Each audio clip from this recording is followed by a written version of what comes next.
Good afternoon, everyone, and welcome to the Q3 Adaptation and Resilience Work Group meeting. Great to see you all.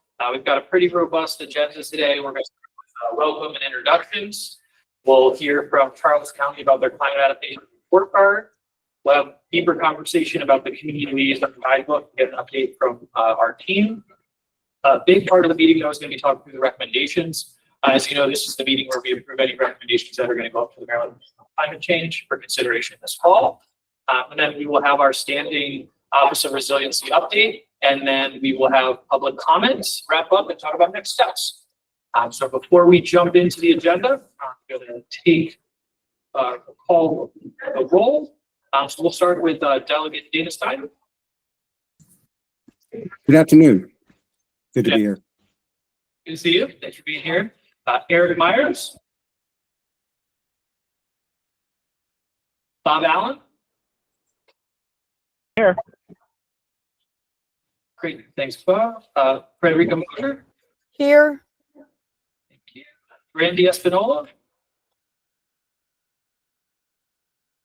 Anybody from University of Maryland Environmental Finance Center? I see Eileen from MDE. Are you here for Matt? I am, yes. Thank you. I saw Ann, Houston Strength with DNR. Sarah Bender.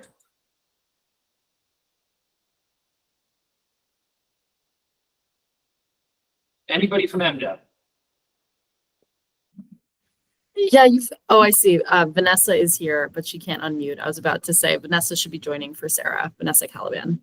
Great. Thank you, Summer. Thank you very much, Vanessa. Tom Parham. Hey, good afternoon. Tom. Saw Cliff Mitchell. Good afternoon. Debbie Herrick Cornwell. Here. You. Nadia Shahab. I'm here. Allison from MDOT. Present. Catherine McCall. Afternoon. Jenny Oso. Anyone else from MEA? John Papavassiliou? Anyone from Commerce? And Joy Hatching. All right. Here. Excellent. Thank you, Joy. So Rylan, seems like we have forum. Great. All right. Before we jump in, I did want to give we have to approve the meeting notes. And we hope you've had a chance to check and see the meeting minutes from last time. Are there any edits that anybody would like to see in the meeting minutes? I'm hearing none. Is there a motion to approve the meeting minutes? So moved. Thank you. A second?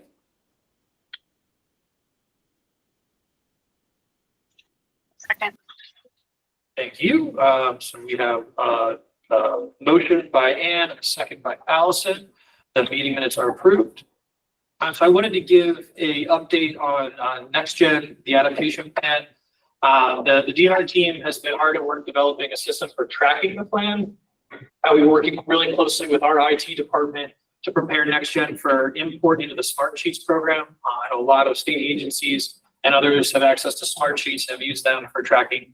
Been a very effective tool. And this is going to allow us to have also more advanced analysis of progress, allow more collaboration across the state. And stay tuned. As we work on this, we'll do a more formal rollout once that's completed, ARWG.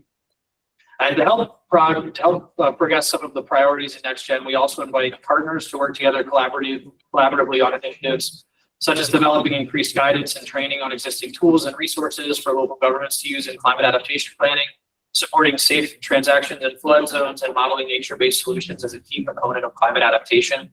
And DNR is committed to these changes and has been working hard on several initiatives like piloting a program that compensates community liaisons. We're going to talk a little bit more about that later in this agenda as essential parts of our work in communities and lowering barriers to implementing nature-based solutions using our funding mechanisms. We had a really robust conversation about community liaisons last year, so we're going to continue to build on that work. And the work that we're all putting in now will support implementation of NextGen and pave the way for larger scale adaptation and resilience across the state. And I think it's been really encouraging to see so much of the action that's been taken in the adaptation and resilience space by many of the, not only state agencies, but our local governments. It's great to have Charles County on, really following closely what's going on with their resilience authority, as well as the Anne Arundel and Annapolis Resilience Authority as well. So some really important and interesting things going on, some important lessons for us to learn and share. That's what we do here in the workgroup. So with that, and speaking of Charles County, I'm going to introduce now Beth from who's the Climate Resilience and Sustainability Officer for Charles County, who's going to be presenting on their first ever Charles County Climate Adaptation Report Card. Great also to have our UMC's representatives here who are fantastic at grading, which I guess they should be. So fantastic. So Beth, I'll turn it over to you for your presentation. Wonderful. Well, thank you all for having us. Again, my name is Beth Groth, and I am the Climate Resilience Sustainability Officer for Charles County, Maryland.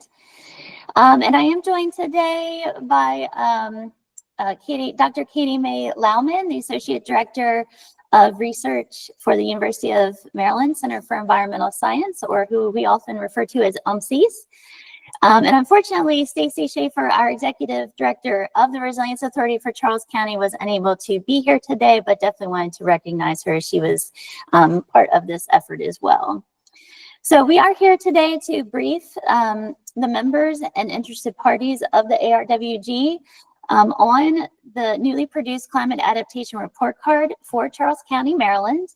And it was a collaborative effort between Charles County government, the Resilience Authority of Charles County, and UMCs.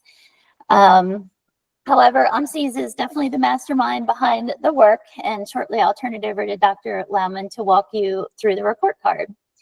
So the project began in 2023 when the Resilience Authority decided to undertake the work and contracted with UMCs to produce the report card, specifically for Charles County. And our Office of Climate Resilience and Sustainability managed this effort on behalf of the Resilience Authority. And the report card essentially provides information on how prepared Charles County is for climate change, which in turn tells us the areas that we need to focus our investments, time, and energy on. And it is the first county level report card that's been done, as well as the first report card in the world to consider both resilience and vulnerability together. So we did have a stakeholder engagement process as part of the project, which included one in-person workshop that was held in December of 2023 at our Velocity Center in Indian Head. We also held 2 virtual workshops on February 22nd in 2024, and one was held during the day and one during the evening to accommodate more folks. And then individual expert interviews were also held with a handful of subject matter experts in the county.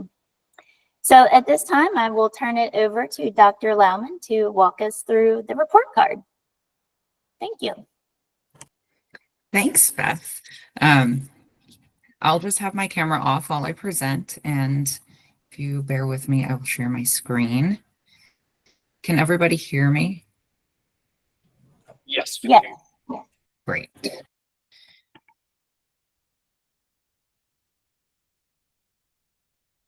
Okay.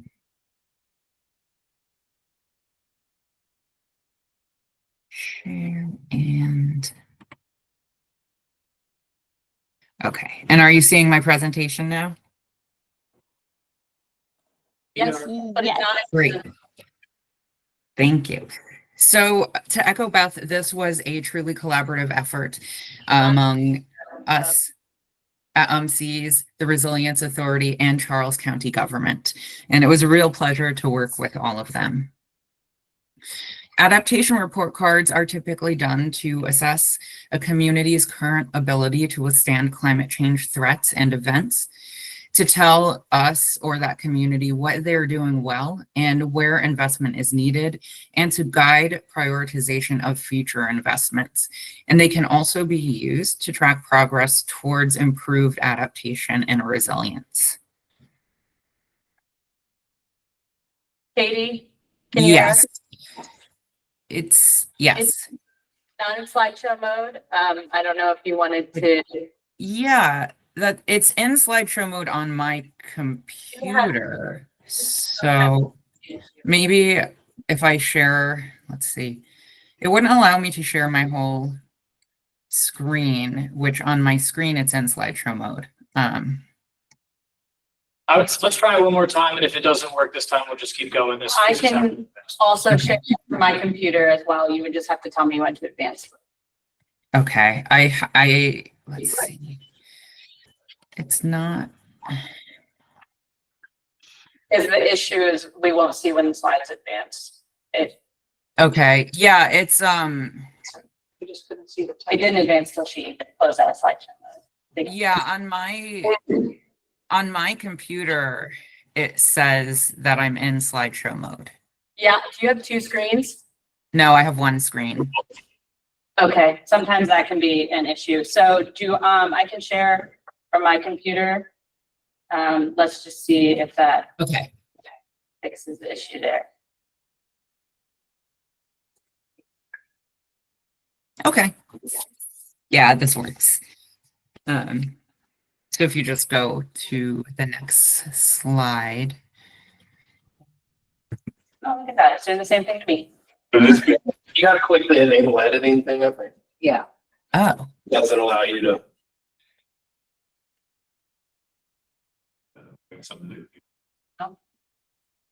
Yeah, that didn't fix it. yeah, this is what it looked like on mine All right, here's what we're gonna do. as Yeah. well. And do it.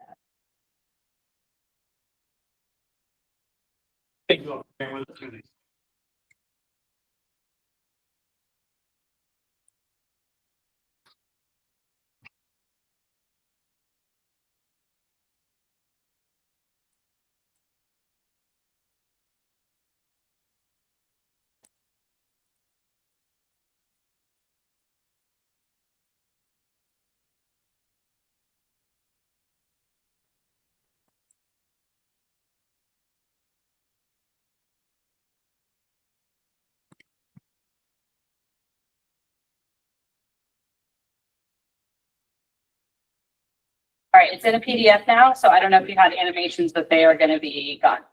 Nope, there are no animations. Thank you. Okay. If we just go to the next slide, that would be great. Okay, so yes, report cards tell us where we are in terms of adaptation, and they help us guide prioritization and then track progress as we improve in terms of adaptation and resilience to climate events. Next slide. Beth already did a really great job telling you about how this report card was developed. We developed it following a process that the Integration and Application Network at UMCES has developed. Conceptualization of the report card, as Beth said, started in 2023 when we all partnered together to develop this report card. And then we had that stakeholder engagement process. And in that process, we worked with stakeholders to identify the biggest threats of climate change to the county, to communities across the county. And we identified thresholds. So those indicators are essentially adaptations or areas of adaptation that provide resilience to the community in terms of climate threats. And we measure indicators by comparing the current condition of them to a target or a threshold condition. And that target condition is set as whatever the best, highest level of adaptation or resilience could be. And we use these comparisons to calculate grades for many different indicators. And then we synthesize those indicator grades and communicate results to give an overall snapshot of how the community is doing in terms of resilience and adaptation to climate change. Next slide, please. I don't expect you to read all of this. This is just to remind you, we did release a state level coastal adaptation report card for Maryland in 2021. And the indicators of adaptation and resilience in this state level report card are shown on this screen. This is to emphasize the fact that when you go to a different geographic level, there will be different indicators and there will be different threats that are most important to that community. That's why it is very important to develop these report cards or these assessments at different scales and not just to stop at the state level or even at the county level. Next slide, please. Not all indicators will be applicable and measurable at every level, and at different levels, new indicators may be warranted because there might be different threats, or some threats might be greater or less of a priority to address at different scales.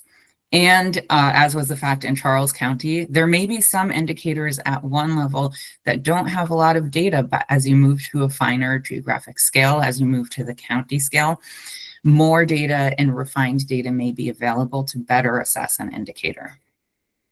Next slide, please.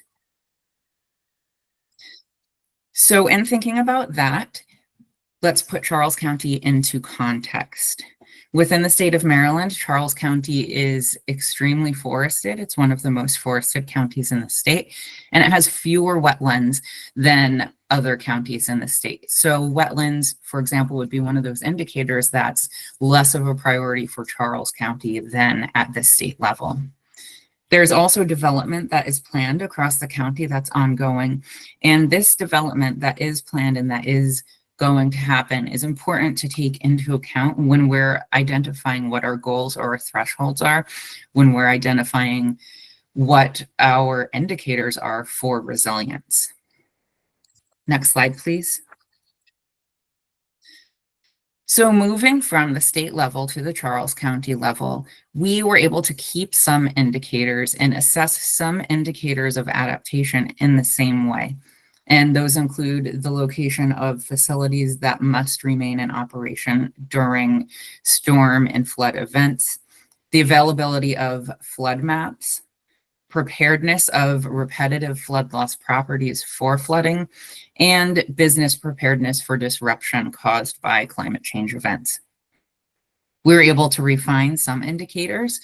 We had better data in terms of forest cover, living shorelines for Charles County. And in fact, living shorelines was an indicator that we wanted to assess at the state level, but weren't able to get the data for, but data for the county level were available. And finally, we looked at preserved open space rather than preserved farmland at the county level. Next slide, please. We also added new indicators. We had a number of new resilience indicators. And as Beth said, this was the first of this type of assessment to include vulnerability indicators alongside resilience indicators. And we'll be discussing a few of these in more depth, so you don't need to read them. Next slide.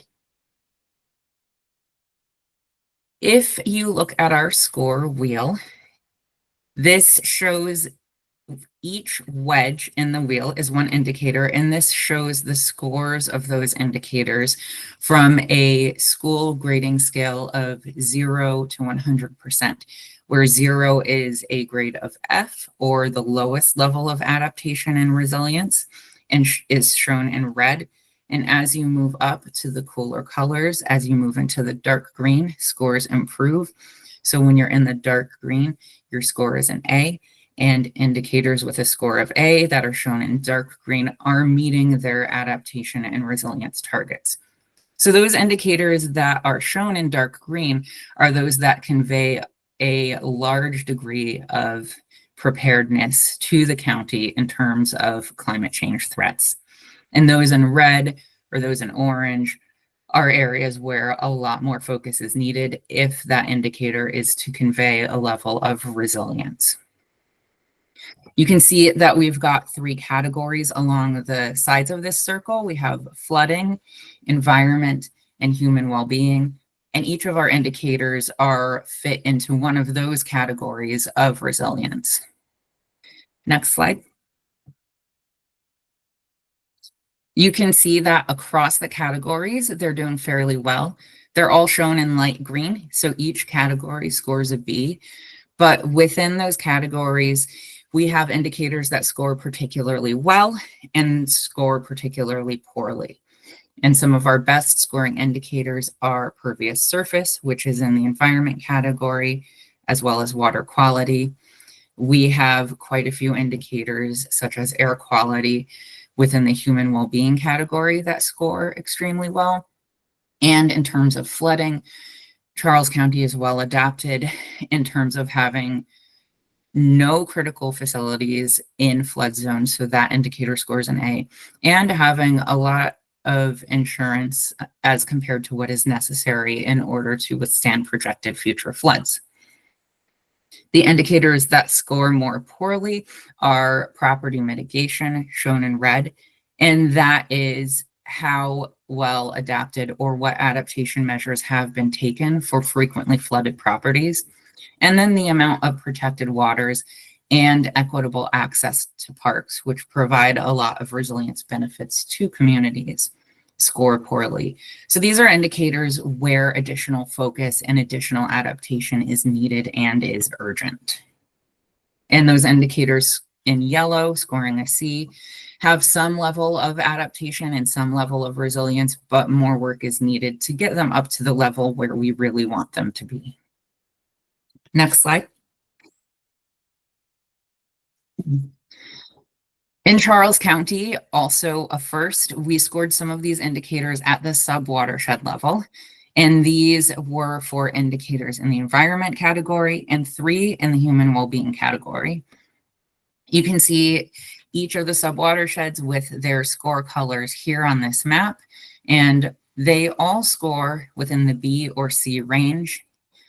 Some scoring more poorly than others. So this tells us generally geographically where more focus is needed to improve resilience across the board for the county. But let's look at specific indicators to identify which ones need the most focus where. Next slide, please. Protected habitat is the indicator with the most variable scores across the watersheds, ranging in scores from A through F. And this indicator has the poorest scores in the Gilbert Swamp, Wicomico River, and Potomac River lower tidal watersheds, as well as Zakiah Swamp and Port Tobacco River, while the Potomac middle and upper tidal watersheds have excellent scores.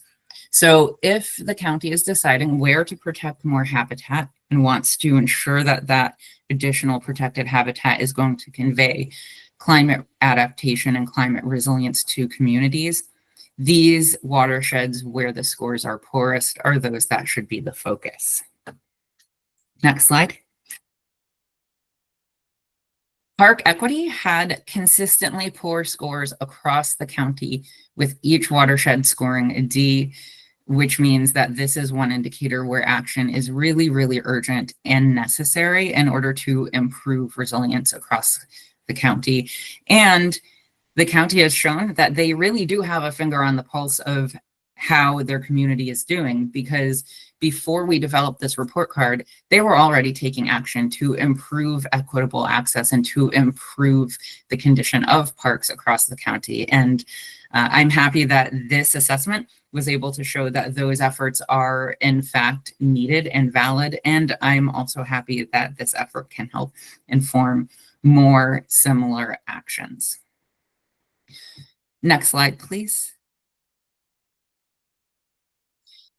Charles County is the first to assess vulnerability indicators alongside adaptation indicators.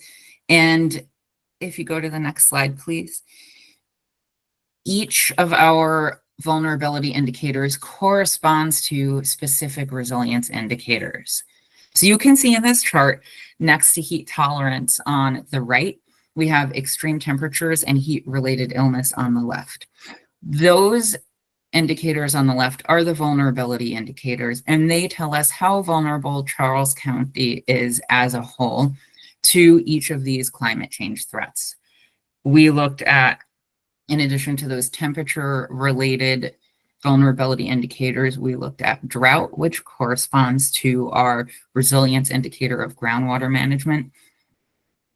The risk of shoreline erosion, which corresponds to the Living Shorelines Resilience Indicator. Road flood risk, which corresponds to road flood mitigation efforts. And we had a number of vulnerability indicators that correspond to our resilience to flooding category. Next slide. This can be used in order to tell us not only which indicators have the highest level of threats, what the greatest threats and the greatest vulnerabilities within the county are, but to compare those levels of vulnerability to the existing level of resilience and help prioritize which indicators need the most focus. So looking at the very bottom, looking at our resilience indicator category of flooding, which has light green or scores of B, that's great. It has a pretty good score. And when we look at the corresponding vulnerability indicators, they all fall within a D or C range.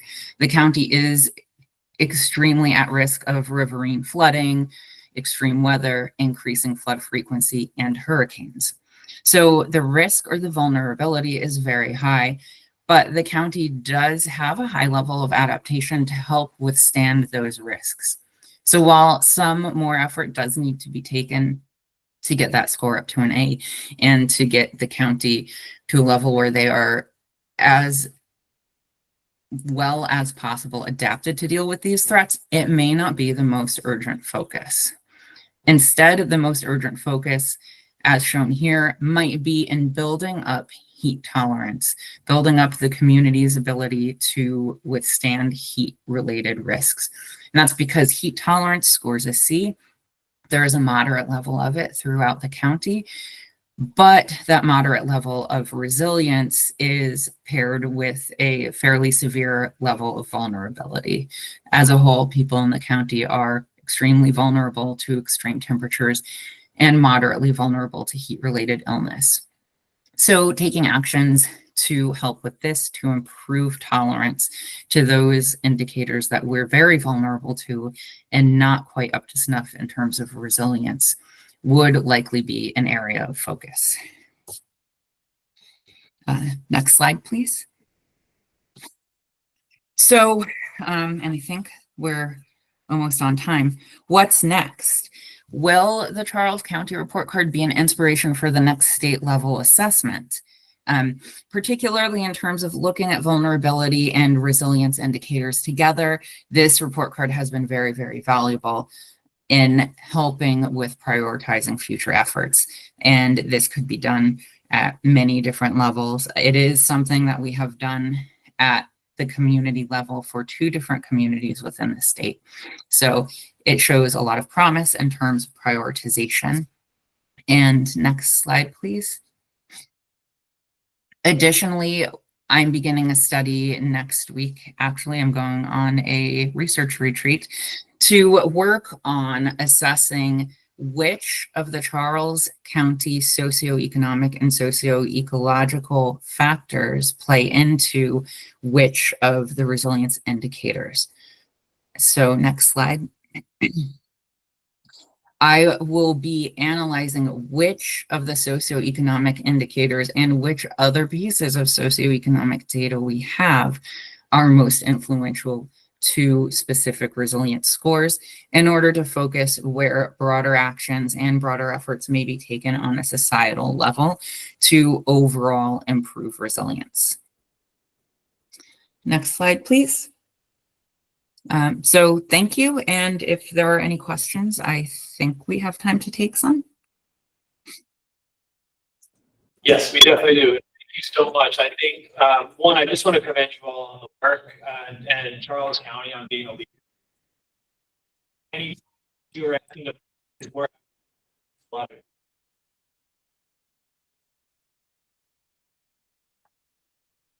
that intersection of resilience and adaptation. You know, this is very forward-looking and very much related to, I think, where we're trying to achieve and what we're trying to get based off the conversations we see at the ARWG. So thank you all for continuing to lead there. And I think you asked a really important question about how we do this again at the statewide level. And Funny enough, Dave and I have been discussing that as well. So thank you. We'll go to questions. We'll go to Cliff, and then we'll go to Jennifer.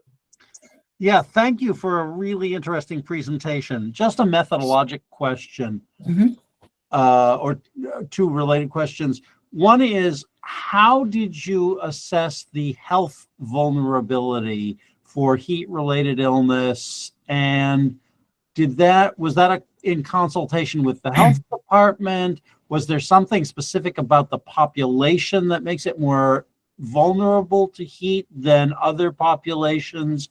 Well, I'm trying to understand exactly how you scored that.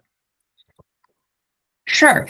So heat-related illness and extreme temperatures and then heat tolerance are all assessed with various amounts of data, various types of data that we did get from the health department, including the number of hospitalizations and the number of people who may not have access to cooling centers when needed during heat events.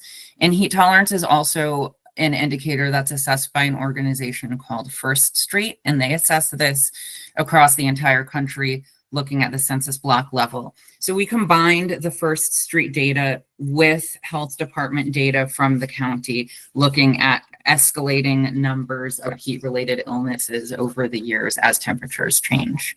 And I'm happy to provide the methodological documents if you'd like them. Yeah, no, I'd be very interested. And does that include a comparison, for example, of the likely mortality and morbidity if you compare that with, for example, injuries related to flooding events? We're just looking at heat. We look at the heat-related indicators. Thank you. Great. Thank you. Commissioner Wright. Fabulous work. Fabulous work. Later in this same meeting, we're going to be looking at two different proposals people are making for suggestions. One of them around real transparency around property risk, whether a real estate transaction, what level of property, risk we need to have. And there's another proposal for this committee around having a guidebook around places people would eventually have to move from due to flooding or other risks. Your tool showed something for repetitive flood loss type property loss. And I'm wondering how how you are mapping that, what your thoughts are in terms of disclosing that through realty transactions or creating toolkits for people who may need to move due to climate risk. So repetitive loss properties are or have been identified by FEMA, and those are properties that experience a certain number of flood insurance claims over a certain time period. And those properties can be mitigated to better withstand flooding events.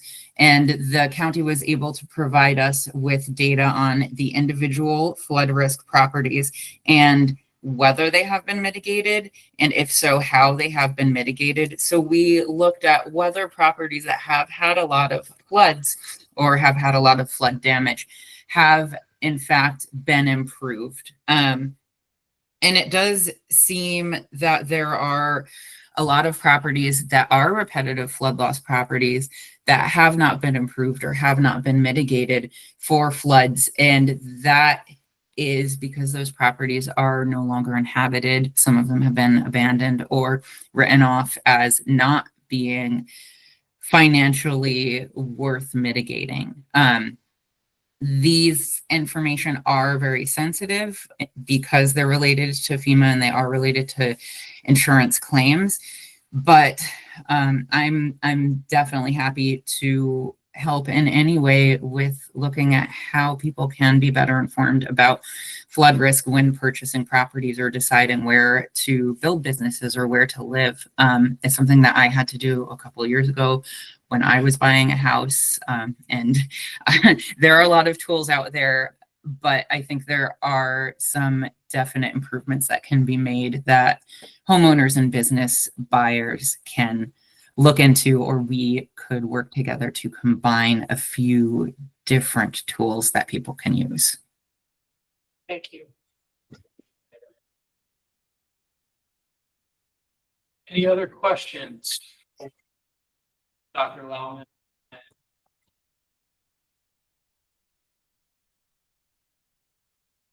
Seeing none, again, this is something continue to talk to you all about, continue to learn more.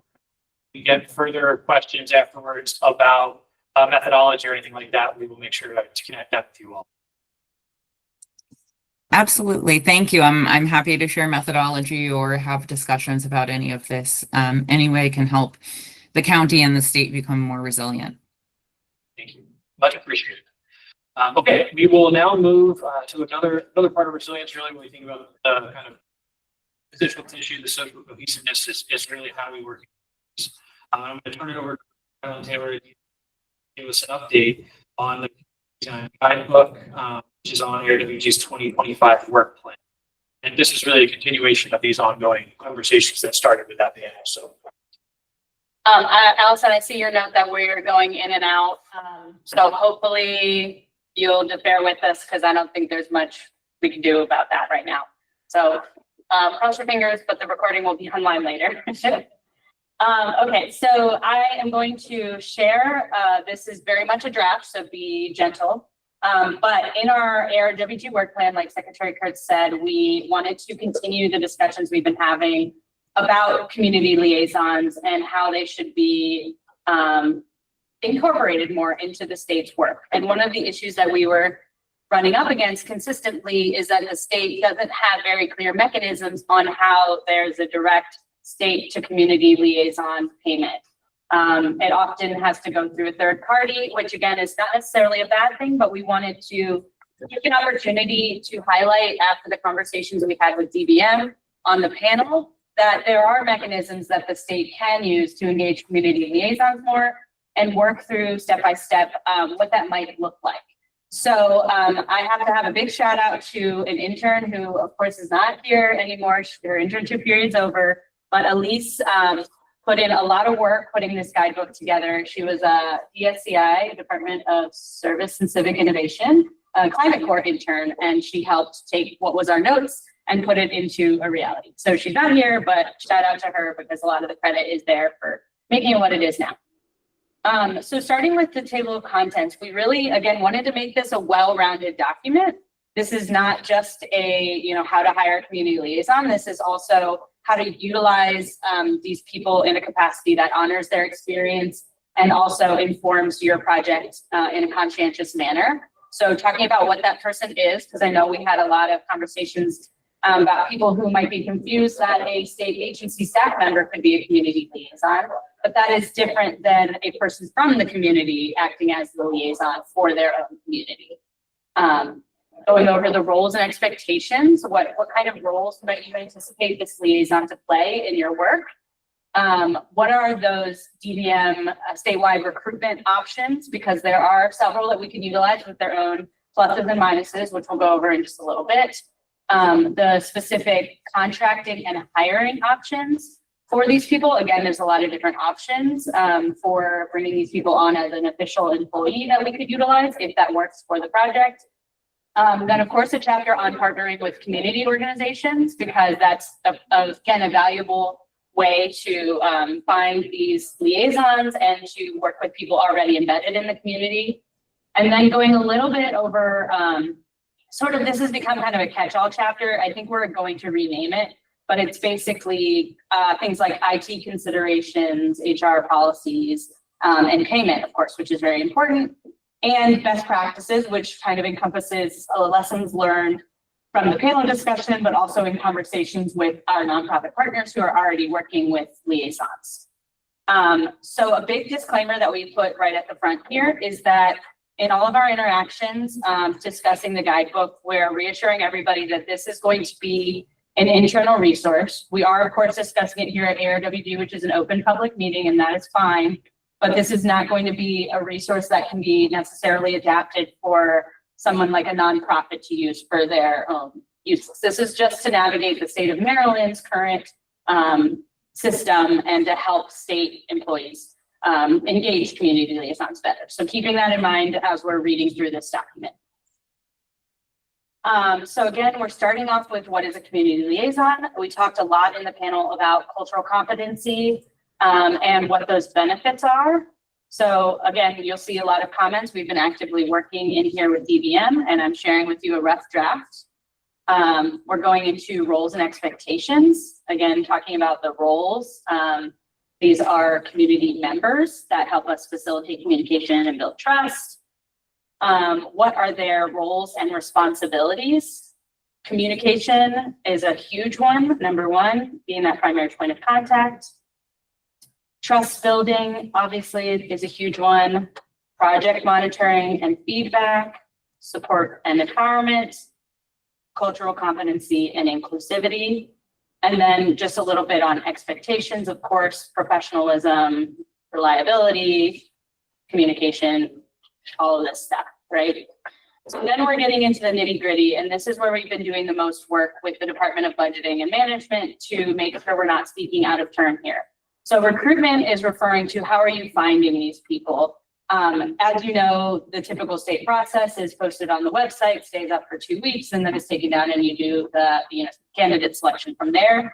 But there are options that don't necessarily have to follow that very strict pipeline of how we're choosing people. So this is a helpful section on how we can solicit. We don't have to use request for proposals or an RFP as a lot of people. We don't need that level of information if we're just hiring a community liaison, for example. We could do a request for resumes. So there are options that we're talking with DBM to make sure we can educate people on to find the right person.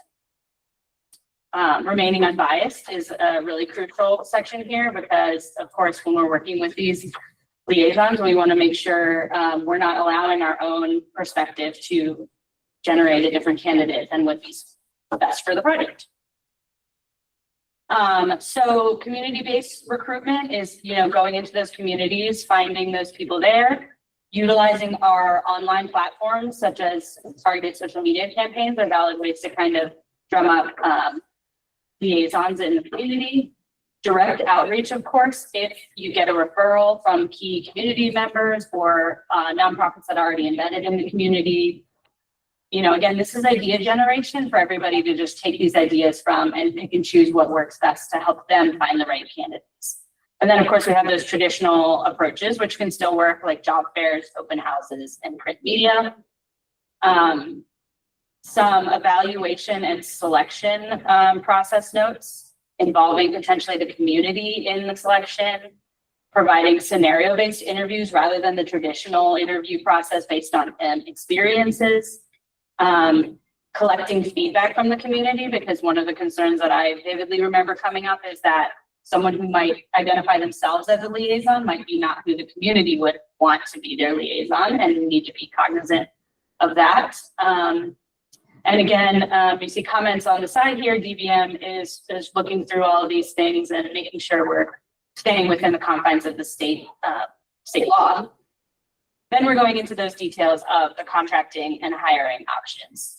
So there are really kind of two large categories: a full state position or an independent contractor. And those of you who are familiar with state service might already know some of these, but if you're brand new, it might be a way to think about it differently. So contract terms is going to be a big thing for you to think about. We also, considering options of personal services contracts is something that you might not have worked with before, but is an option to talk about with DBM. And then we list off the pros and cons of each of these hiring options, because there definitely are benefits to being a contractor, but then there's also some of the cons, which again, we heard in the panel discussion, such as if you're an independent contractor, you're responsible for your own taxes, and that might not be something that people are anticipating. So reading through those as you're planning your process is very important. Then partnering with community organizations is really going to be some of these MOUs, collaboration agreements. DNR has some conservation service opportunities. I was like, oh, what is it? Thank you. So each organization might have their own different ways of partnering, but I think that's an important thing to acknowledge, because again, we've said this multiple times in the panel too, maybe the state isn't always the right person to be the direct state to liaison mechanism. Maybe it is better to partner if there's a lack of trust in the state. Maybe it is better to partner with an embedded organization that has that trust. And here are some options where you can set up a structure that would allow you to still have guardrails on what you guys are compensating community liaisons for, but still enabling that distance to build trust in the community. And then again, this is the catch-all section, so I really don't want to spend too much time on it, but we are, communicating really about teleworking arrangements, even though this is considered mostly a part-time job and you would assume the person can work from home. Making sure that these things are outlined in a clear way when you're hiring the position is going to be very important to make sure expectations are being met. Performance and productivity, how are we all going to be satisfied with the outcomes from this partnership? Compensation structure, of course, and then of course making sure that the HR departments at your agencies are involved in that. Elise also included this example of KPIs, key performance indicators for assessing engagement. This might be something we're not going to include in the final guidebook, but it is something to keep in mind to help us know if we're actually achieving the goals that we want to achieve. So all these parts are subject to change. And then, of course, lastly, ending off with best practices to think about both the host organization and transparency with the liaison that you're engaging. And then most recently in our meeting with DBM, we talked about how it'd be great to have a contact table in here so that if any state employee reading this document has a question about a specific subject piece, is it, how do I write this contract, et cetera, providing a state contact for them in terms of the department, not a specific person, because we know personnel can change and we want this to be a living document for as long as possible without turnover in personnel. And then again, a general email address, if there is one for that particular office, like procurement office or personnel services, whatever that may be. So we're going to be filling this out. Again, that's just a big general overview. And now I'd love to hear any feedback or comments or concerns from the ARWG, because this is our work as a whole that we've summarized based on our notes and discussions. And now you get to reflect on what's written. Thank you, Ryland. I want us to start by commending you on what is a significant amount of work. You can see how much scrolling, right? There's a lot of detail in here. And I think this is written very much focused on helping state government be able to employ community liaisons. Because I think what we've seen and what we saw in our roundtable here is that some of the nonprofit partners are doing a really good job with that. So I appreciate the way that that's written to really help the state. And I would also thank DBM for all their support in this process. So yeah, with that, I would open it to any questions related to this work and anything we could add, anything that would make this easier to think about from the HR perspective. Maybe we just need to get all the HR leads for all of our agencies. Yeah, so that was one of the things we ran up against is DNR's HR has the same guidelines, but we operate a little differently than each agency does their own. Yes, Commissioner Wright. It might be in there already, but we just got a superficial thing. Sometimes the people who are most popular in the community are the people who won't push an agenda. They just say yes to the community. And so I don't know if you've embedded into it the ability to move the community towards the goals of the project. Yeah, that's great. I will definitely find a place to put that. Also just a question chat. Vanessa. The question is, what size community would each liaison ideally serve? I think this is entirely project dependent, right? This is going to depend on the scale of the project and what information you're looking to get out of the community, because in some cases it really could be at the neighborhood scale. If one person does not represent entire cities, which I think in most cases is probably true, you're probably going to want more than one person because you really want to try to capture the consensus that can be broad depending on where you're working. So that's another piece that their nonprofit partnership could also help you figure out is, can one person represent the community, or they're kind of different facets that have different interests? And I think one thing that stuck out to me from the panel that we had, and I think the envision the chop tank was that exact point. where they were doing projects in specific neighborhoods. They were really looking to identify one individual who's a community liaison per neighborhood, because you didn't want to have one person who did not have any, understanding of that community kind of coming in from a neighborhood or a neighboring community. And I thought that was a really, really good point. You need to be very fine scale, especially when it comes to building trust, as Rylan's been touched on. All right.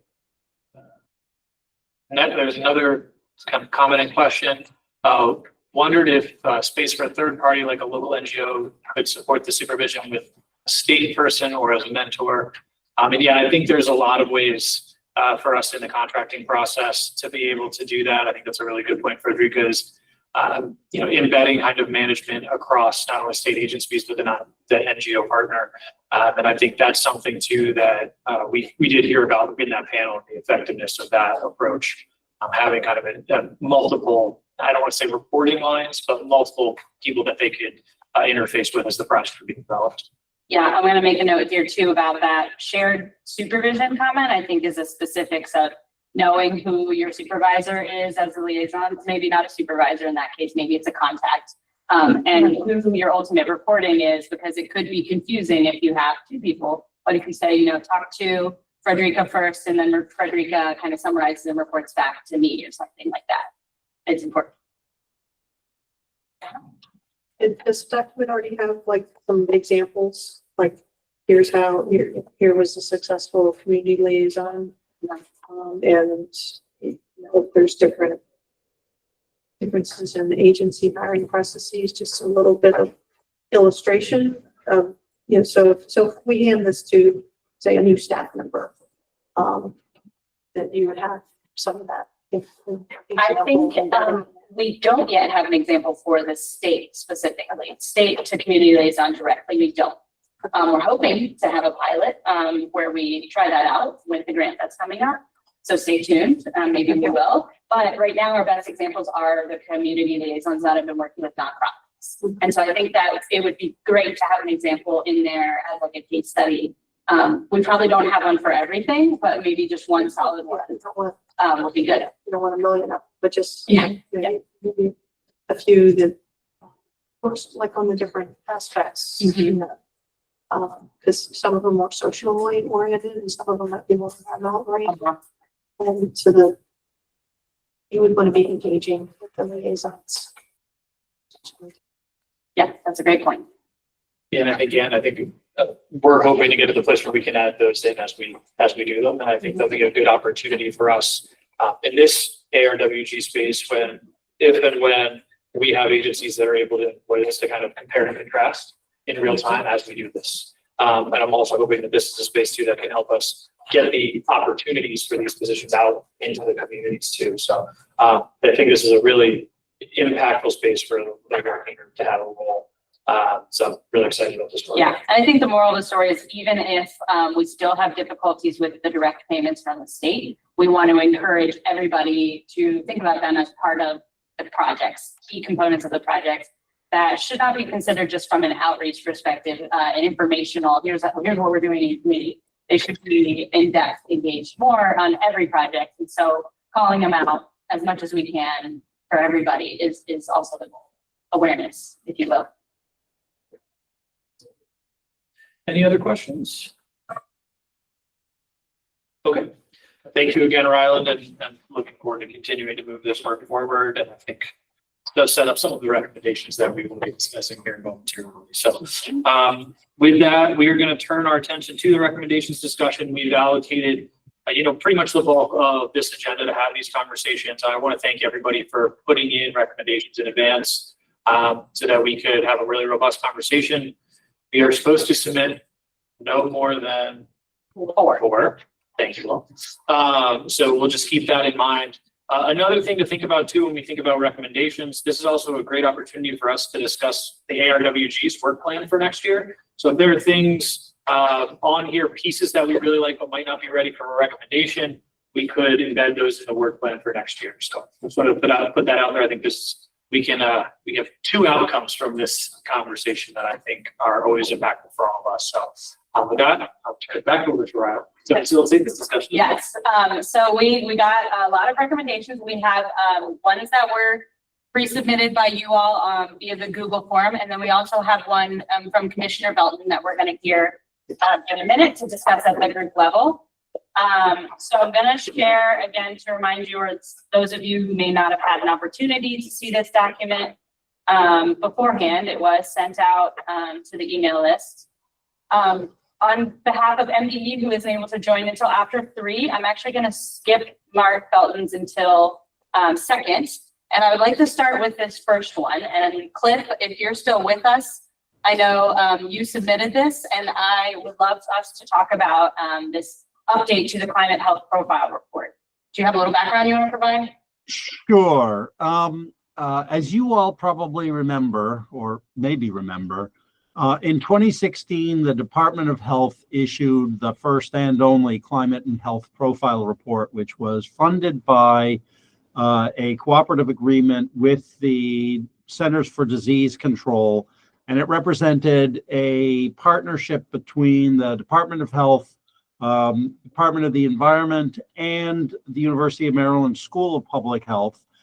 It was an extensive report that looked primarily at 5 different outcome categories, including heat-related morbidity, injuries, infectious disease, and several others.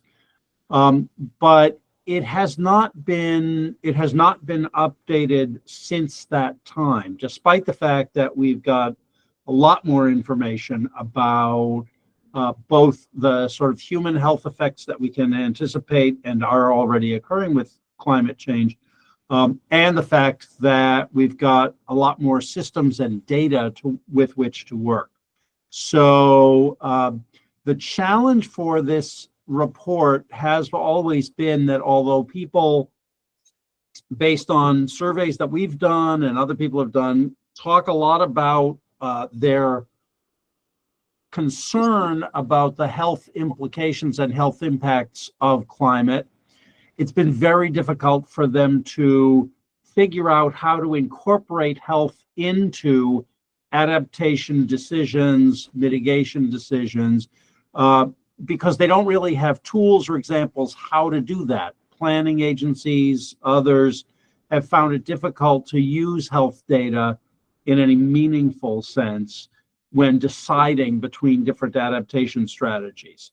So what we would like to do, what we've discussed doing, and this is a group that includes folks from MDE, myself, folks from the School of Public Health, and others around the country, is essentially to update this report and in the process develop tools that would help to show people how to use the data meaningfully through plug and play examples that would make it easier for non-healthcare people to incorporate health data, and for us as healthcare providers or as public health folks to work with them to implement practical decision making using the data from the report. That was a great background information. I also want to make note for everybody that this is a priority as listed in the Next Generation Adaptation Plan as well.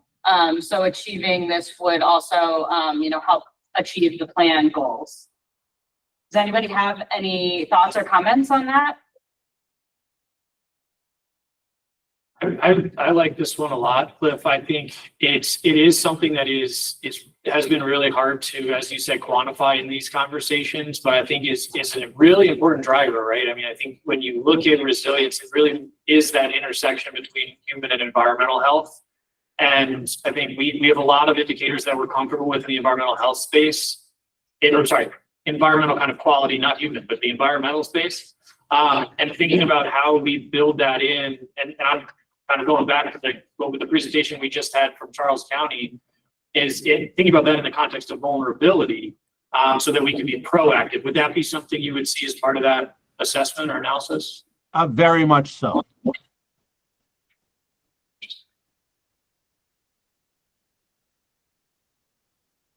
Yeah, Eileen.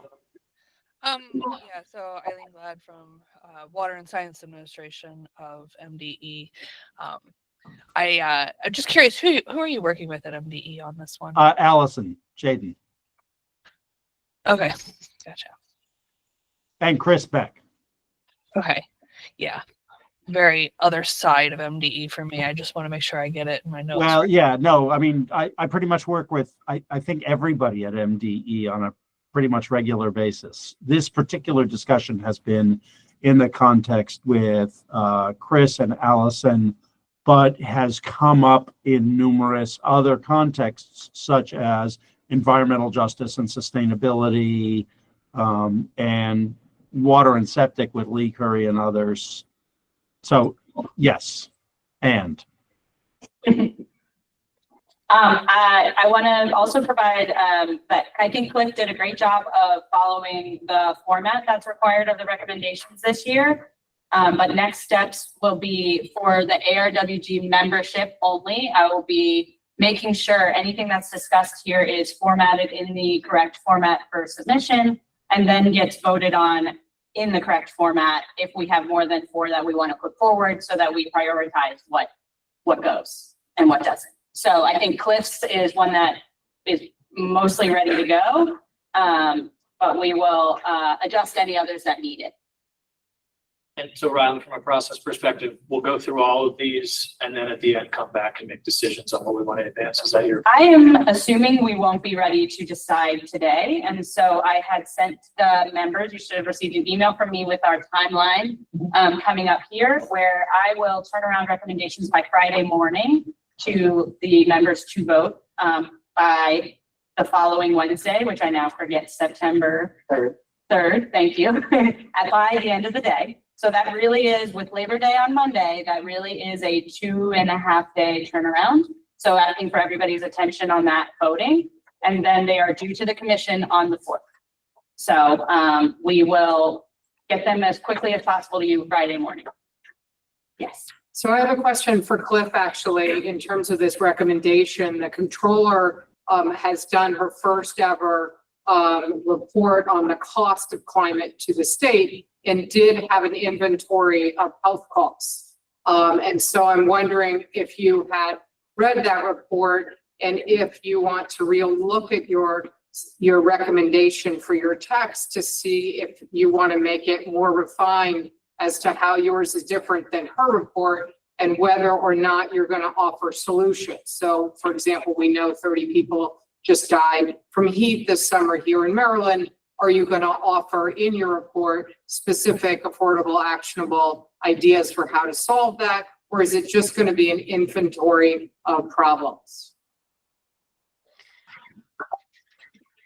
So that is a complicated question, because depending upon how you view the report, this is a report that doesn't necessarily constitute the definitive answers to what the appropriate adaptation strategies are.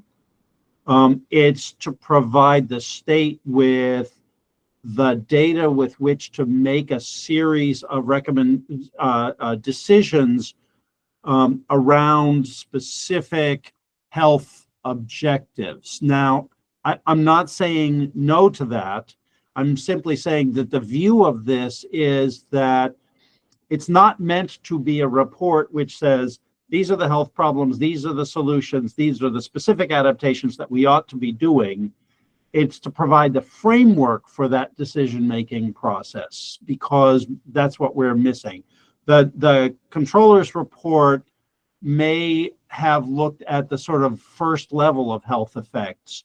The goal for this, for example, is to look beyond that at the larger, if you think about heat-related deaths, those are the deaths that are directly attributable to heat, but do not include, for example, excess mortality overall that is related to heat. So I'm not saying no to your question. I'm saying that the controller's analysis is perhaps a first level analysis along with a lot of other costs, but is probably not in depth the same level of analysis for health that we're proposing to do here. Does that address part of the question? It does. I still think that it might be worth looking at her report and seeing if you want to refine your language based on. I intend to do that, however. Yes, I wasn't saying no to the suggestion. I was explaining why it is that the controller's analysis might not be viewed in exactly the same light as what we're proposing to do here. I think we could also make a nod to that in the recommendation too, for anybody who might want to see that reflected in this. Yep. And I appreciate the suggestion very much. Any other questions or suggestions for Coach?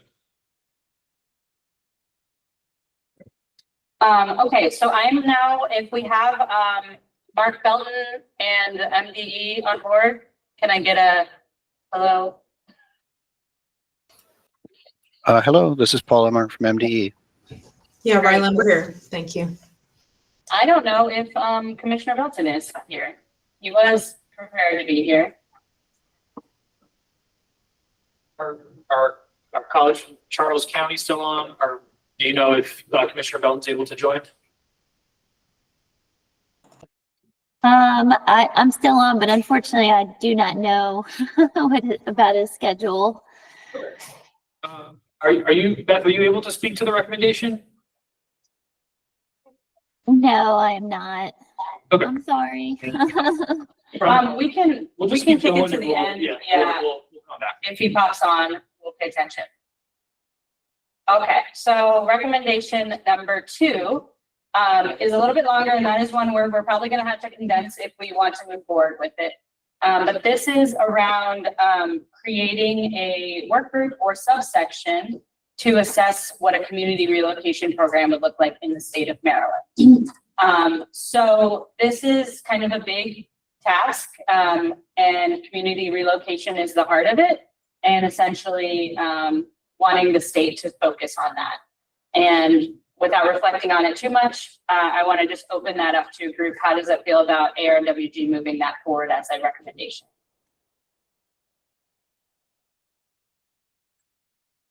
How would we as a group move that forward? I guess I would look for what's the support system to do the kind of more detailed planning that would be based upon.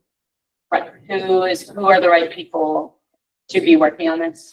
Yeah, and we have lots of mapping that would sort of identify some potential places, but I know the community wants to move, so. Right. I would phrase it not just relocation, but also, other adaptations that may be able to help some of them stay partly in place. Elevation, something like that. Just building off that too, I wonder if we have the right representation in the work group for having this conversation. And a big gap to me seems like DHCD should be part of the discussion, and you're not on this work group. Yeah. And you also be able to answer my lead as well. Yeah, I just wanted to put in a plug for MDE's watershed studies. So that is something that we are, the pre-planning part and the mapping and the detailed hydraulic analysis to show where the risk really lies, both inside and outside of the FEMA floodplain, is something that we're pursuing. We've got a FEMA grant to put together the framework for those watershed studies. And we'll be pursuing 2 pilots with hope that we get buy-in from communities to form their own ones. So, this seems like it could almost be a natural progression where we use MDE's watershed studies as the pre-planning to identify the mitigation solutions, to identify the risk, the areas of highest risk from an engineering perspective. And then, where does that go is a watershed governance, to make these community decisions. And so it seems like it's really tailored to go hand in hand with that. So question then, I almost feel like this might be putting the cart before the horse then if we don't even have the maps ready. yet. Maybe this is something that we consider for next year. Keep an eye on track this progress with ARWG's efforts next year.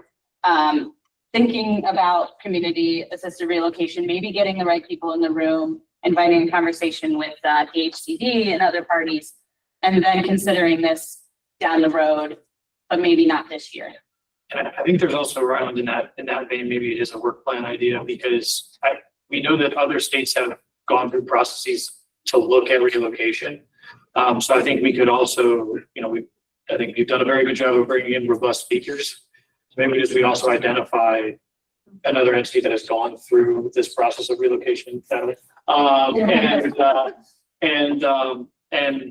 we kind of start that way, like do that as a work plan, learn about relocation efforts, continue to track the watershed maps, and kind of build those two things parallel so that we can have a recommendation for next year. Yeah, Kate posted in chat. Kate, you are allowed to comment. You don't have to wait till public comment.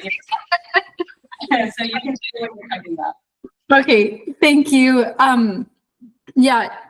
Secretary Kurtz, definitely really like the recommendation that you just made of maybe getting somebody else in a state that's done this to speak about this. For those of you who don't know, my name is Kate Vogel. I work with the National Wildlife Federation, but I used to work at DNR for a couple of years as the flood and resilience planner.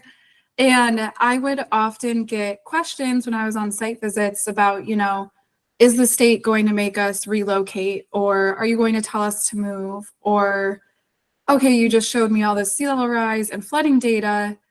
What does that actually mean? Like, my house is going to be underwater. What do I do about it? And I'd give my best response, but the state doesn't have a position on relocation right now or adapting in place. And I found that it's a tough place to be in when people are scared and realizing some of these imminent threats, but that they might not have the resources. And that's kind of carried over into some of my current work at NWF, which led us to think about what opportunity exists. And I wrote this so poorly. I'm very sorry, Ryland. I did not follow the rules with the structure.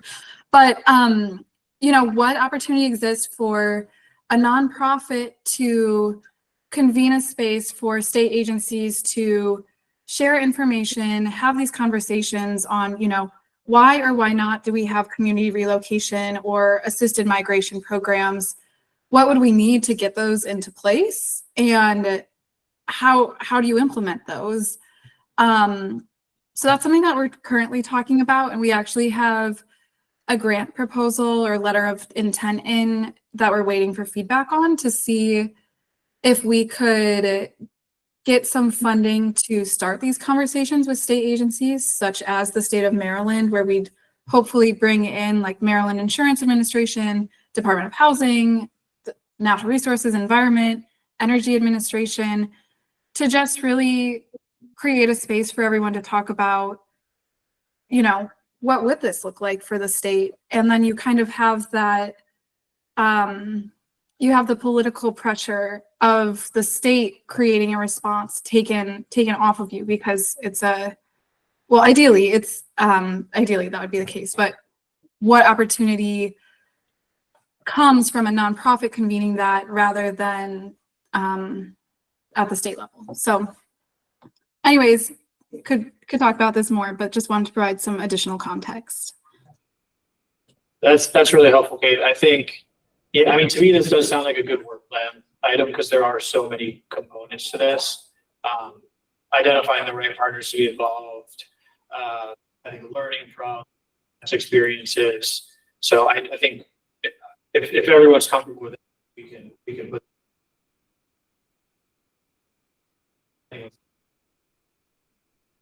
Should be doing implications for.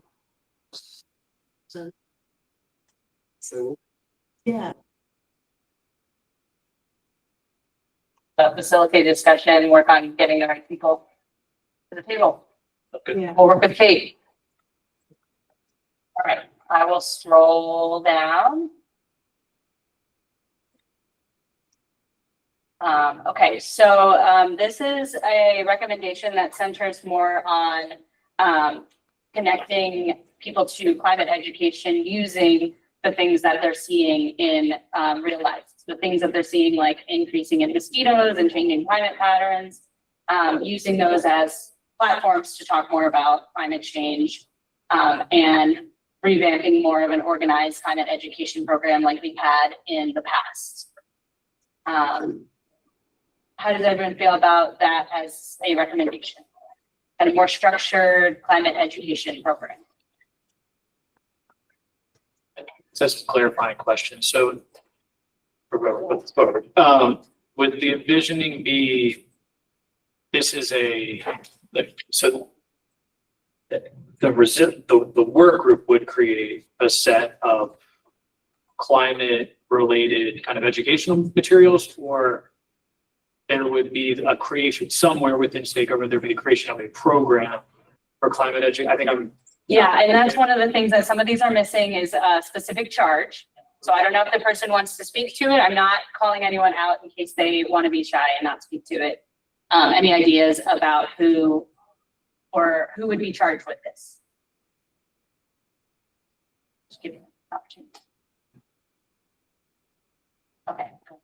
So the ECHO committee, which is a different part of this same structure, has already decided to make a recommendation on climate education. I sent that around to folks earlier today to include a climate education month and a lot of online materials and that sort of thing. So a recommendation on this topic is coming from one of the other task forces already. That's really good. Why don't we do this? Why don't we'll send around what they're putting forward, just so everybody can take a look at it, and we'll hold this one, because I don't want to be duplicated. Thank you. That's really important. I also think there is a little bit of there's something in here that I just wanted to also flag. There is an existing program. It's not mosquitoes. It's looking at ticks and the emergence of tick-borne illnesses, and looking at climate change that's being run by Frostburg University that we've been plugged into. So that could also be something, if there's interest in that we can bring in as a speaker for next year. Yeah, maybe we could share that with Nico as a good talking platform for us to support their work too. They were calling it TikTok, which I thought was. Yeah, Cliff. Yeah, and I will just say, thank you, Secretary. I would just add that, we are very interested here in the Health Department in the issue of vector-borne disease, and would be happy to participate in that discussion. And just to add on, the STWG, the Science and Technical Work Group, also has a health-related recommendation. We stayed away from the education one. And at some point, either of these get merged, which I'm sure we'll be fine with.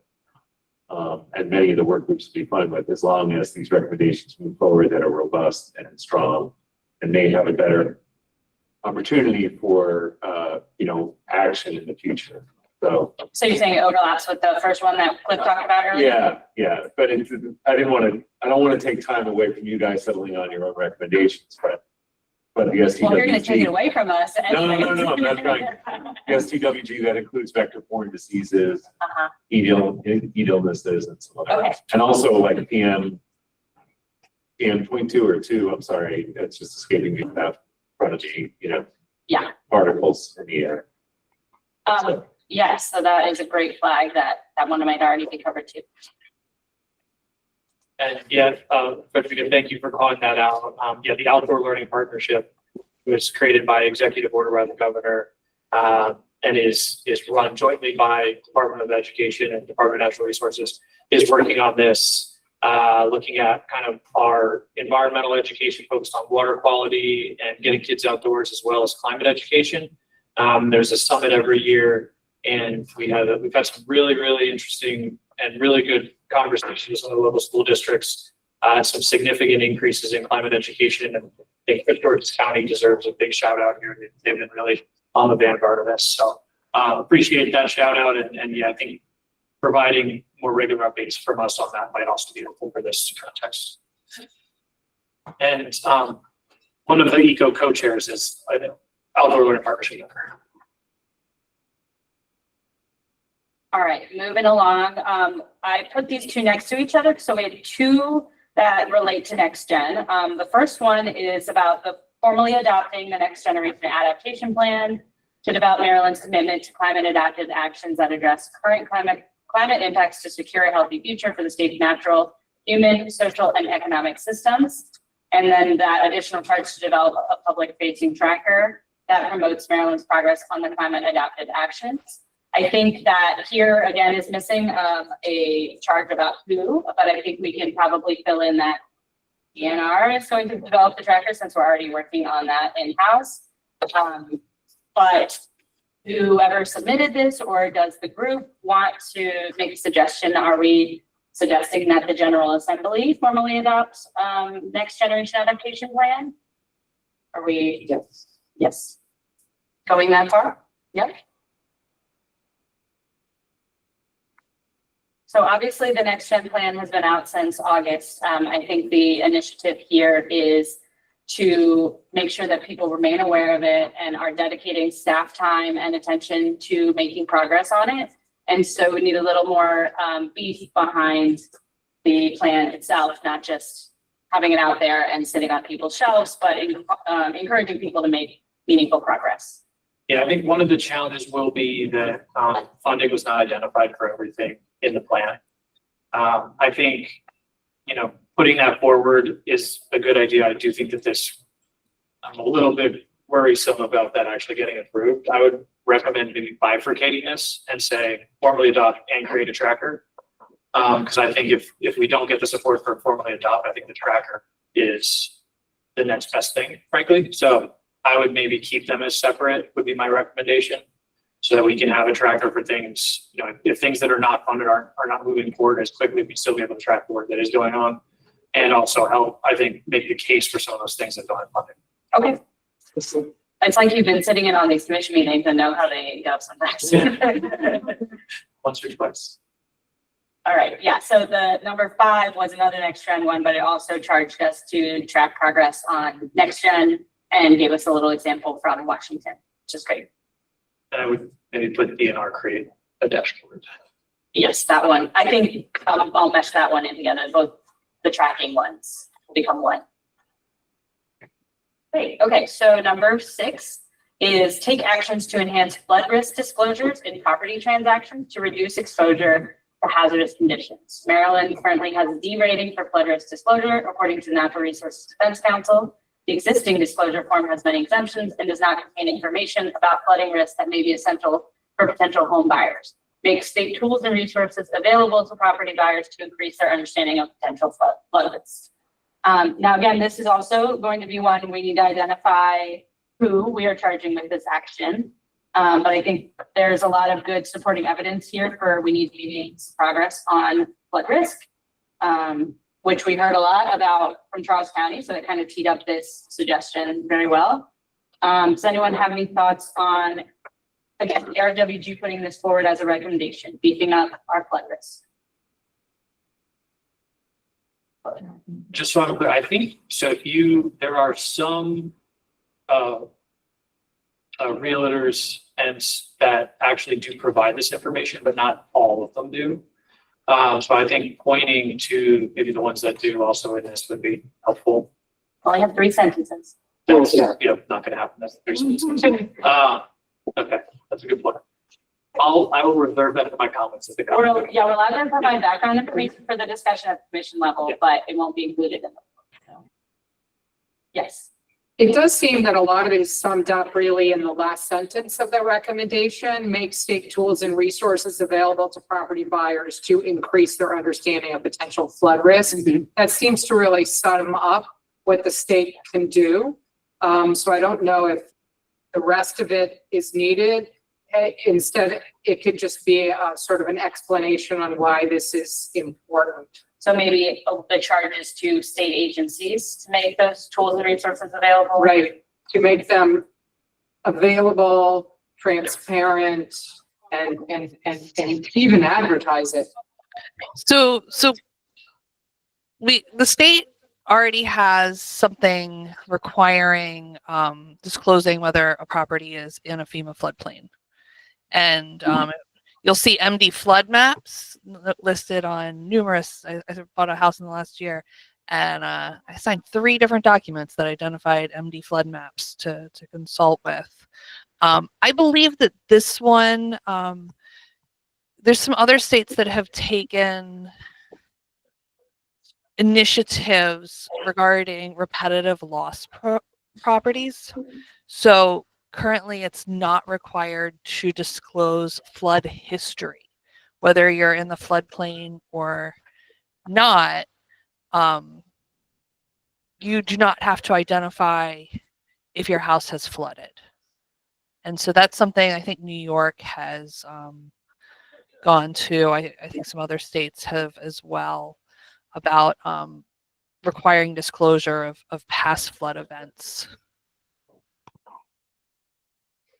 Yeah, I'll also say, other states have used the, the General Assembly legislature to strengthen these laws, because the rating is actually for the disclosure law, and how strict the law is, as opposed to just the agency providing tools. And I do think both agree on like the history of flood events, but also not just including buyers, but including leasers, residential leasers in this as well. So some states, I think New York included, and New Jersey included, people who are leasing properties and apartments as part of it. So you can add that in. So it almost seems like we have bifurcated this one into 2 charges to state agencies making tools and resources transparent, et cetera, and the General Assembly increasing or enhancing our current disclosure. Is that what I'm hearing here too? I think you can take out the first one because we're already doing it. We have MD flood maps with the flood. Well, it doesn't exist doesn't mean it's necessarily transparent and that people know how to use it, right?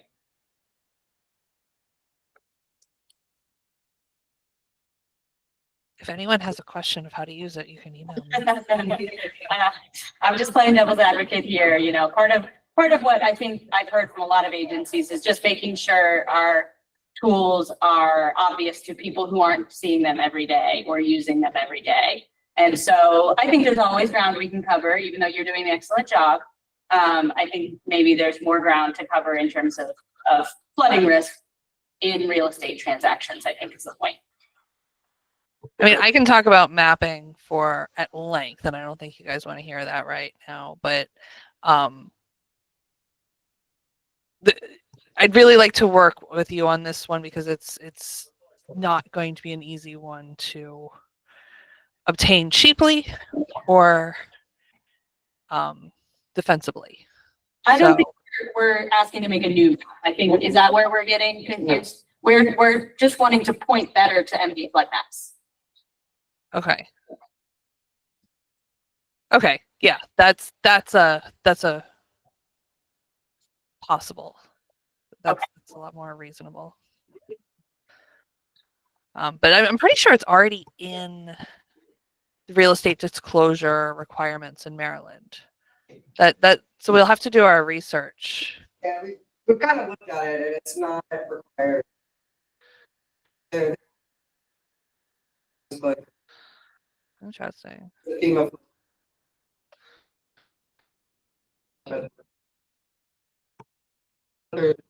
And I do a great job of being proactive and of others that. Yeah, we've heard that from actually last year when we were having our conversation with, I don't remember which one of the groups it is that represents several of the realtors. And there seemed to be some real tension within that advocacy group because the ones that do provide it felt like it was important. And the ones that do not. So it was an interesting conversation, but yeah, we heard that last year as well. And again, this is just a recommendation. Also, this is not the law itself. So we can maybe dip our toes into different territory if this is going in the annual report, and which is different than the law itself. Well, it seems like you've got we've got some changes that can be made, right? And I think Rylan, you've scratched some things out, so we'll do some rewording and send that out. Yeah, I'm just making notes in this document here to try to remember for when I formally rewrite that. Okay.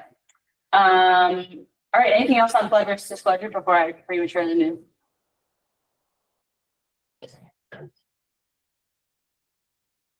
There is one more comment. This is from, FAP. I believe the thought was the disclosure wasn't showing up until the settlement table when they were getting lots of information that can be overwhelming. That's a good point. The timing. Yeah, thank you, Debbie. So we might not be able to go into the specific details. Maybe we keep it general and then work with our agency partners to figure out the specifics of what needs to be beat up. Yeah, so it's a standardization of disclosure. It's really the thought process.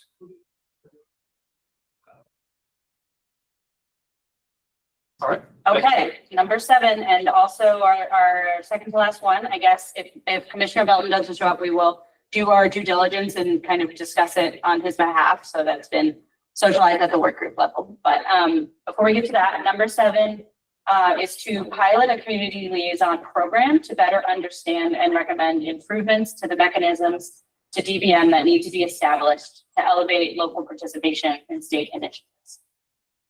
So I think the background on this is knowing that we were already working on that guidebook, but knowing that guidebook wasn't necessarily going to be enough to amend all the mechanisms that would enable us to pay liaisons. And so to continue that work going forward, we're hoping to pilot the DNR program that we had built in community liaisons to, and see how that goes to better identify where those levers need to be pulled to enable those payments.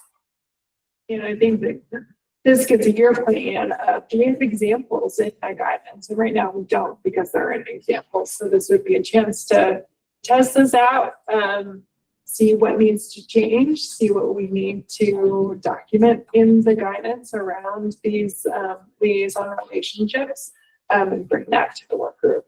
With the procurement example, we would have like people that might want to do it, but then we get lost in procurement and we don't get it done.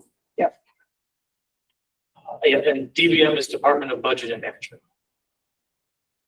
Oh, yeah, we will definitely spell that out when this is written. Let me just do that right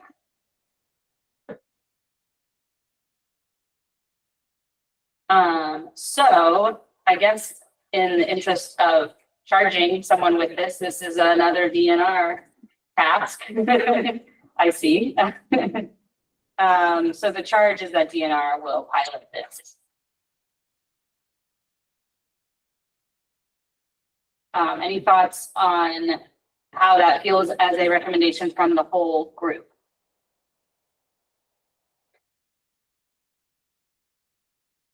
I'm comfortable with it. Well, you're in charge here, so. Would we want to pick like a piece of the next gen adaptation plan to like focus on as part of it? It doesn't necessarily need to be in the recommendation, but it might be a thought of how we implement it as a way to move the other pieces forward. Yeah, we'd love to see more attention paid to some of the what energy type stuff.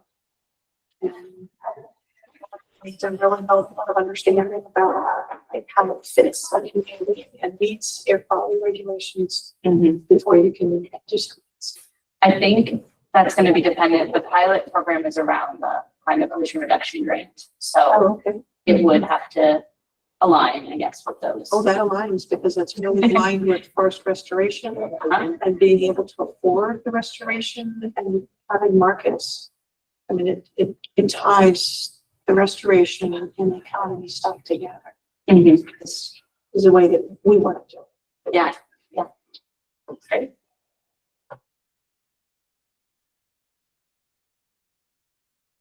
Let's, why don't we check and see if Commissioner Belton is on? Because I think this is a pretty complicated recommendation that I would really. I can do my best to explain his perspective based on the emails we've had back and forth. So Largely, he would like to see an increase in the Green Project Reserve funding opportunities and adopting a sponsorship lending program. Look, there's a lot of acronyms, but he did spell them all out. Through the Clean Water State Revolving Loan Fund, as encouraged by the EPA, to prioritize non-point source projects that include climate adaptation benefits. Doing so should be possible by MDE action using the annual Clean Water State Revolving Loan Fund intended use plan public hearing process. While Maryland currently uses and often exceeds EPA's GPR Green Project Reserve funding guidelines, it is not listed among the states offering a sponsorship lending program to local governments.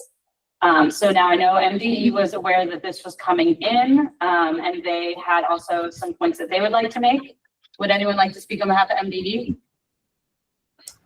Thanks, Ryland. This is Rachel Lamb, Senior Climate Advisor. I invited Paul Emmert to just talk through some context here in case it's helpful for this working group, just to understand how some of our current processes work, and underscore that we do actually have this underlying authority already. So if it's just helpful for context, we can just walk through a few slides and see where folks have questions. Yeah, go ahead. Great. Good afternoon, everyone. My name is Paul Emmert, and I'm at MDE in the Water and Infrastructure Finance Administration. If you don't mind, I'll show some slides. It's just basically to, is it okay if I go ahead and share, or do you want to? Yeah, you can go ahead and share. Okay. Oh, do I have to? Let's see.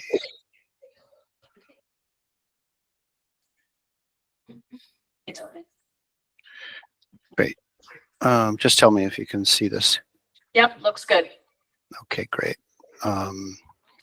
So what I wanted to do is basically just, there's only about 3 or 4 slides to show you, but it's essentially to provide some context for what we do have as an authority. So just to explain what my job is, I work in the finance administration, and essentially we offer low interest loans to usually public entities, but also private, for clean water and drinking water. There are 2 funds, and the Clean Water Fund, which is sometimes referred to as the Water Quality State Revolving Fund, is the one that focuses on environmental projects and also can support non-point source projects.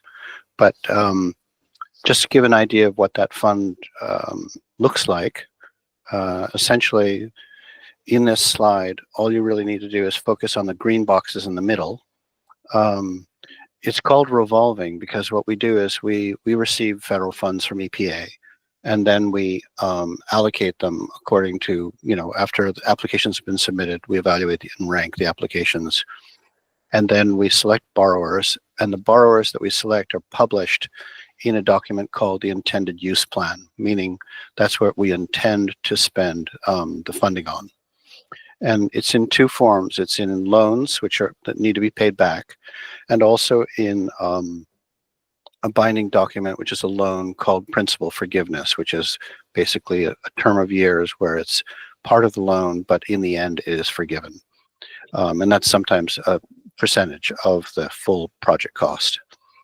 But for the loans that do get paid back, the borrower pays back loan debt service repayments, and they come back to our administration.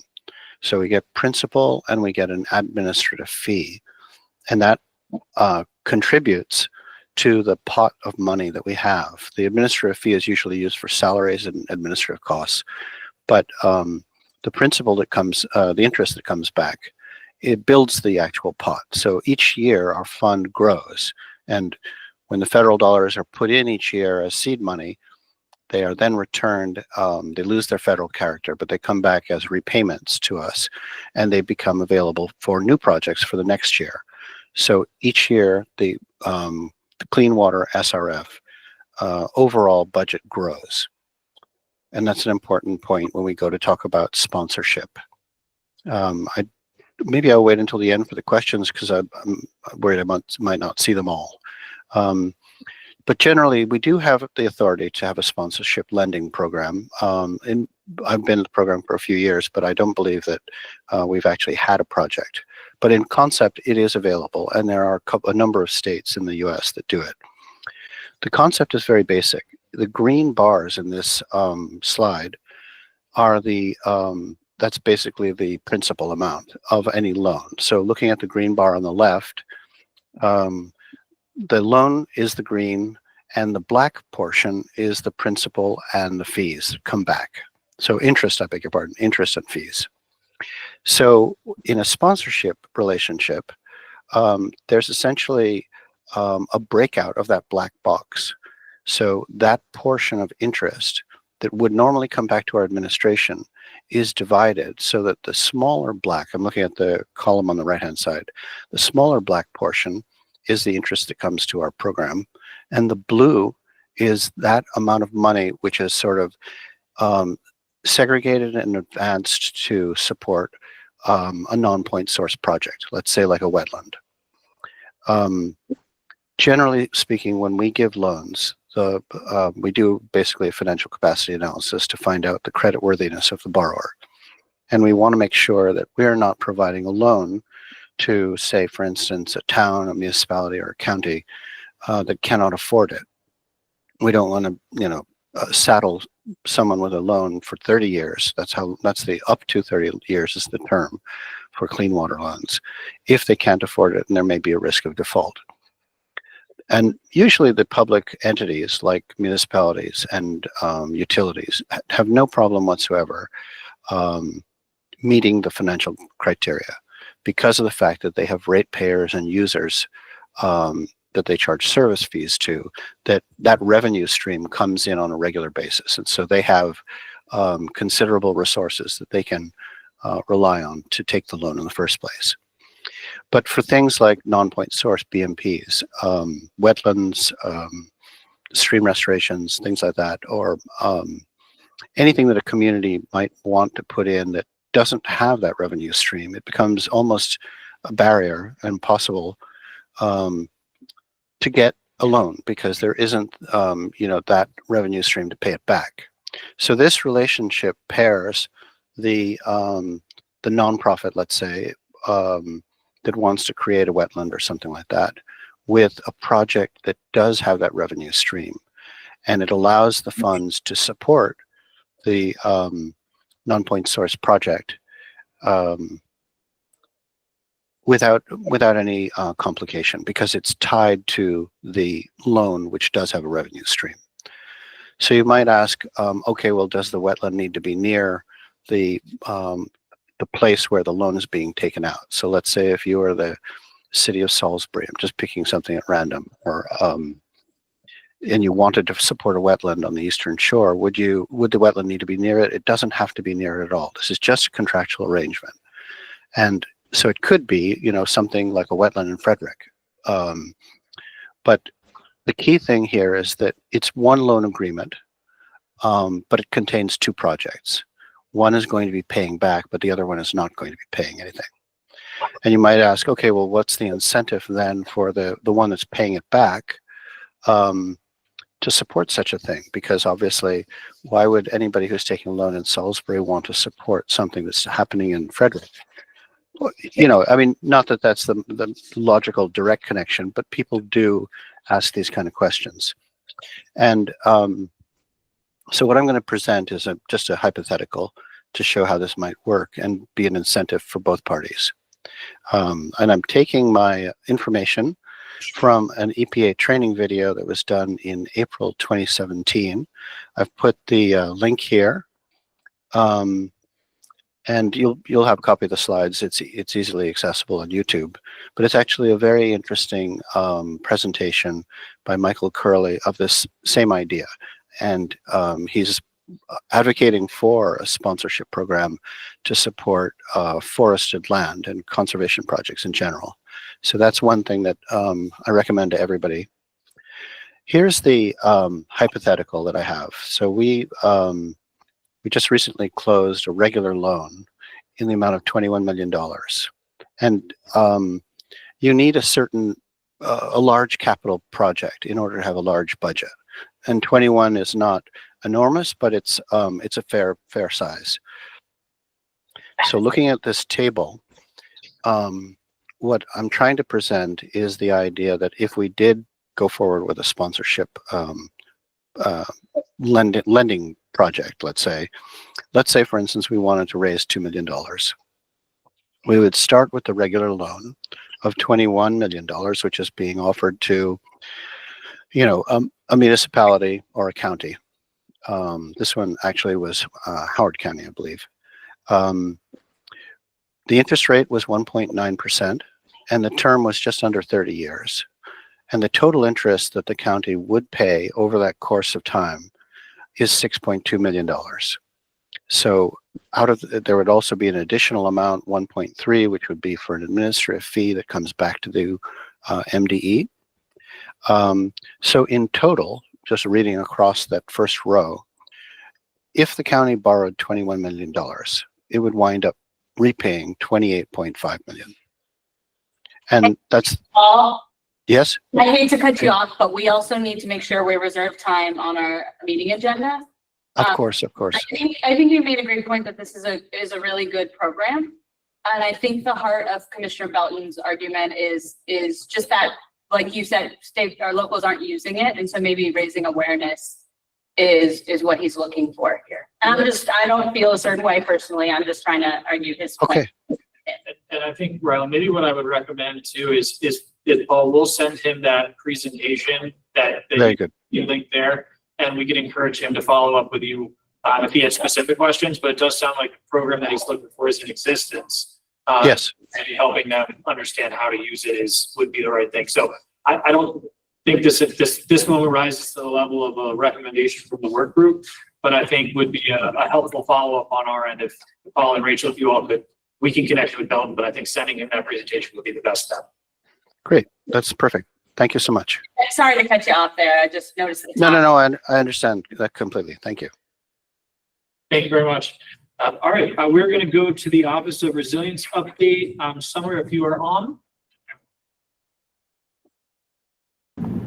On, but took me a moment to get unmuted. But yeah, thank you, Secretary Kurtz and Ryland. I'm just going to give a really brief update from the Office of Resilience. For anyone who I haven't met yet, I'm Summer Modolfino. I'm the Deputy Chief Resilience Officer in the Maryland Office of Resilience, which is within the Maryland Department of Emergency Management. And I think folks know this, but I'll just reiterate a couple basic things. So our office is tasked with resilience to all hazards in the State Hazard Mitigation Plan, as well as specifically thinking about climate impacts. So there's some real obvious overlap and synergies with this group. The main effort that we have been working on for the past, I guess now it's a little bit over a year, is the state resilience strategy. And looking around at the people on this call, many of you have spoken with me one-on-one about this or participated in work groups about it. So I know there's some good familiarity among this group. And just wanted to give you a brief update on where we are in the process for the state resilience strategy. Again, I know people know this already, but this will be a high-level strategic document that provides 2, 5, and 10-year recommended actions that the state can take to increase resilience.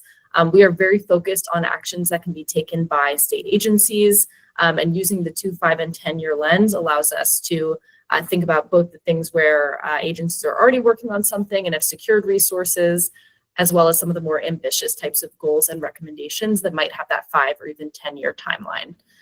So the last time that I kind of gave an update on this to this group, I think was back in February. And at that point, we had just started our stakeholder engagement process. We set up a series of sector-specific work groups, and we're also holding individual interviews. So that process is now nearing its end. The work groups have concluded. The interviews are wrapping up, although it's not over till it's over. So we're always open to speaking with additional people. And we have been utilizing the feedback from the sector-specific work groups and those one-on-one conversations in order to come up with an initial set of recommendations. Now that we have that initial set of recommendations, we have been having individual meetings and kind of back and forth and revisions with agencies that have been tasked with action items to get their input and make sure that we're really meeting the mark and capturing some of the most pressing needs. that their agency can cover. One thing that I should note here, which maybe is just worth saying, is that there are some good kind of complementary facets between the state resilience strategy and the next gen adaptation plan, and also efforts like the climate implementation plans that MDE has spearheaded for all the agencies. So I will note that it's really important to us to make sure that we're not being duplicative of any of those efforts, that we're being additive in whatever way we can. And our approach to doing that has been to ensure that we're lifting up themes that we're seeing across plans. And Ryland has talked about this with our team a lot in terms of understanding what some of the most important pieces are from the next gen plan that we want to make sure are kind of amplified through the strategy. So, you know, thinking about that and also identifying places where perhaps there are things that weren't in scope of other plans that we can tackle a little bit more in this one. It really is a strategy in the sense that the number of recommendations we're going to have looks like it'll be around 40. So that is a much smaller set of recommendations than, say, you know, the next gen plan, which is a lot more detailed and thorough in some specific areas related to adaptation and resilience. I can't share any specific recommendations at the moment because we're still kind of in that messy middle of making sure that agencies feel comfortable with what's assigned to them. But there are some themes that have come up that I know are important to this group that I do just want to highlight really quickly so that you're aware that those will be present. One is, of course, a focus on justice and equity. That is showing up across a number of recommendations and also in the way that the strategy is being framed. This came up even in today's conversation, but just want to reiterate that it's on our radar too. Local technical assistance needs and also kind of understanding where we can do an even better job of consolidating the tools that are available already and educating folks on how to use them.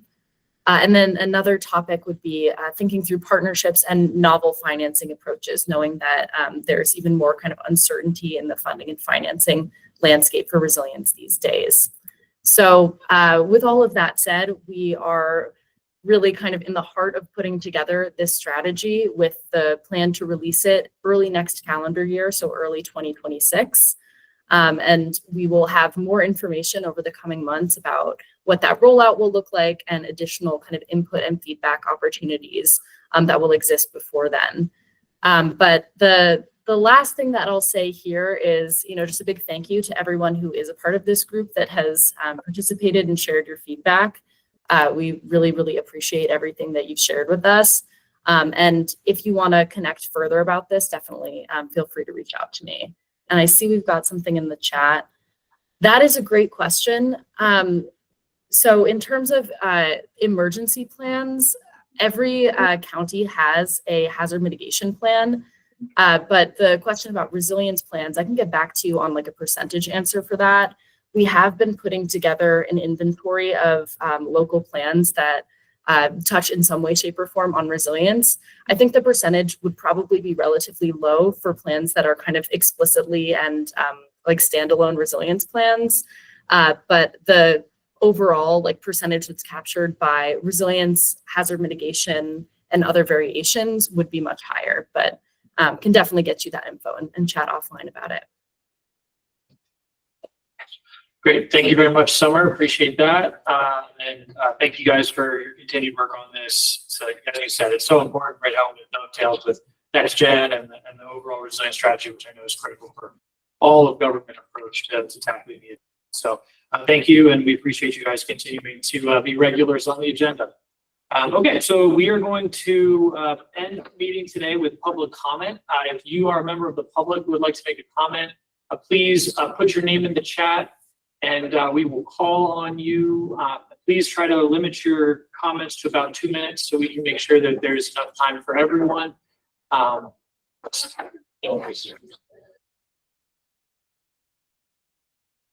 If you have any issues accessing the chat, please also feel free to unmute yourself and just state your name and we will call on you that way as well.